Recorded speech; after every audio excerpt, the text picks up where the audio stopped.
Are you as devoted to me in the good times as you are in the hard times? That's a question that I heard from God this morning in my quiet time. And it was really convicting. You see the difference between conviction and condemnation. Condemnation will try to push you away from God. Conviction is done in a loving way, and it draws you closer to God. Even though that was super convicting, it instantly just made me stop, and I felt closer to God. I've been reading in the book of John. John 11, we see the story of Lazarus being raised from the dead. In John 12, we see Jesus riding into Jerusalem on a donkey.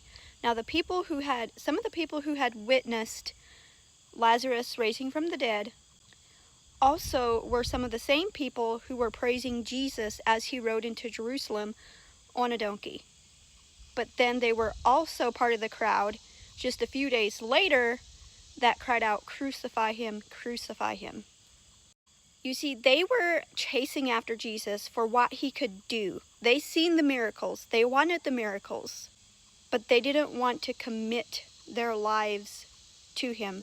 They wanted Jesus for what he could give them, not for who he was. I feel like a lot of times it's easy for us to find ourselves in the same situation. We might not be crying out, "Crucify him," but we can find ourselves very easily when life is good, everything's going right. We can just kind of do the bare minimum in our relationship with God. But then as soon as something goes wrong, those hard times come, we devote our everything to him. We're spending more time in prayer. We're spending more time in his word. We're seeking him. And yes, does he want to help us in the hard times?